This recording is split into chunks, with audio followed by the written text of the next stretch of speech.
Halo Ibu dosen dan teman-teman, perkenalkan kami dari kelompok 12 ingin mempresentasikan hasil diskusi kelompok kami dengan materi sosiologi ekonomi dan praktik bisnis.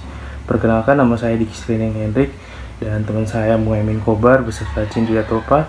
Kami akan membahas materi kami. Yang pertama ada pokok pembahasan. Di sini kami memakan 3 pokok pembahasan. Yang pertama itu tentang apa itu sosiologi ekonomi, yang kedua hubungan antara sosiologi dan bisnis, yang ketiga penerapan sosiologi ekonomi dan praktik bisnis. Materi pertama yaitu apa itu sosiologi ekonomi. Sosiologi ekonomi adalah cabang ilmu yang mempelajari bagaimana aktivitas dan fenomena ekonomi yang saling terkait dengan faktor-faktor sosial, budaya, dan politik. Berbeda dengan ilmu ekonomi yang sering fokus pada model matematis dan perilaku rasional individu untuk keuntungan. Sosiologi ekonomi melihat segala sesuatu yang berbau ekonomi sebagian yang tak terpisahkan dari kehidupan sosial yang lebih luas, termaksud nilai norma dan institusi. Materi selanjutnya akan dijelaskan oleh teman saya. Materi yang berikut itu adalah hubungan antara sosiologi dan bisnis. Ada 3 poin penting dalam hubungan antara sosiologi dan bisnis. Yang pertama itu adalah perilaku konsumen. Nah, perilaku konsumen ini merujuk pada proses atau tindakan yang dilakukan oleh individu atau kelompok dalam mencari, membeli, menggunakan, dan mengevaluasi produk atau layanan. Nah, contohnya seperti seseorang yang selalu membeli produk dari merek tertentu seperti merek pakaian atau kosmetik karena sudah puas dengan kualitas dan layanan yang diberikan. Poin yang kedua itu adalah dinamika organisasi. Nah, dinamika organisasi ini merujuk pada pola interaksi dan hubungan yang terjadi di dalam suatu organisasi, termasuk bagaimana individu dan kelompok berinteraksi, beradaptasi, dan bertransformasi dalam konteks sosial dan struktural yang berbeda. Contohnya, dalam sebuah tim proyek di perusahaan, jika anggota tim merasa nyaman untuk berbagi ide dan memberikan umpan balik, maka akan tercipta kolaborasi yang baik. Misalnya, seorang anggota tim yang mengusulkan ide baru untuk meningkatkan efisiensi kerja, dan ide tersebut diterima dan dibahas oleh seluruh anggota. Poin yang terakhir itu adalah budaya perusahaan. Budaya perusahaan adalah sekumpulan nilai, norma, keyakinan, dan praktik yang menjadi paduan bagi perilaku dan interaksi anggota organisasi. Contohnya, misalnya sebuah perusahaan mengadakan sesi brainstorming di mana setiap karyawan didorong untuk menyampaikan ide atau pendapat mereka yang kreatif tanpa takut dikritik. Ini menciptakan lingkungan yang mendukung inovasi yang baik. Nah, materi yang selanjutnya akan dijelaskan oleh teman saya. Berikut materi tentang penerapan sosiologi dalam praktek bisnis. Yang pertama itu riset pasar. Riset pasar adalah proses pengumpulan, analisis, dan interpretasi data tentang pasar, produk, dan konsumen.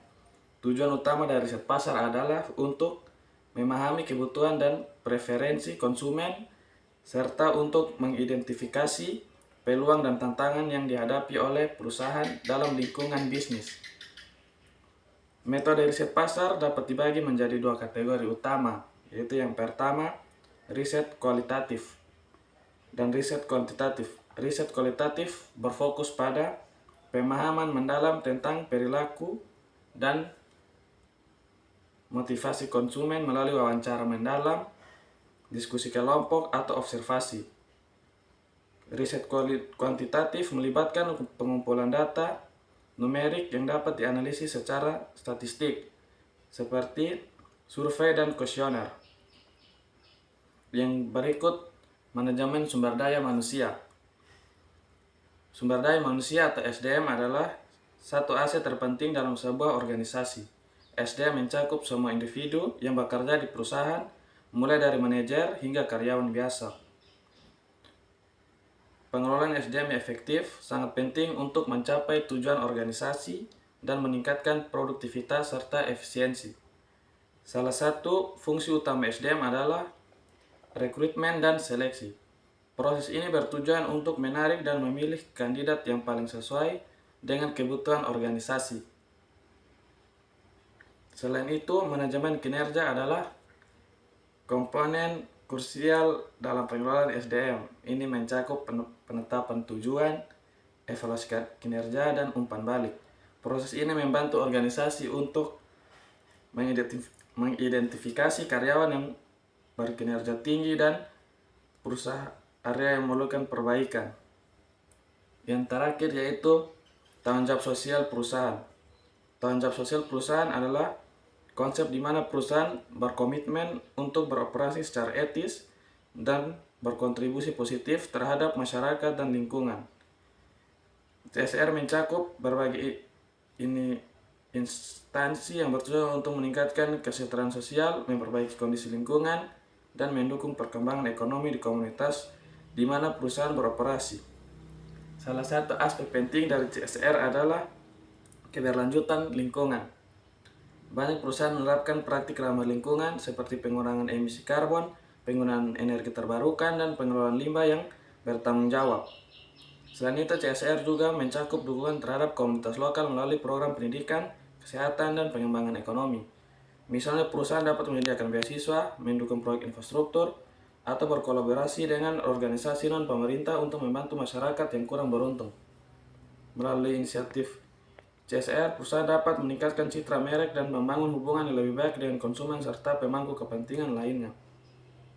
Konsumen saat ini semakin sadar akan isu sosial dan lingkungan, sehingga mereka cenderung memilih produk dari perusahaan yang menunjukkan tanggung jawab sosial.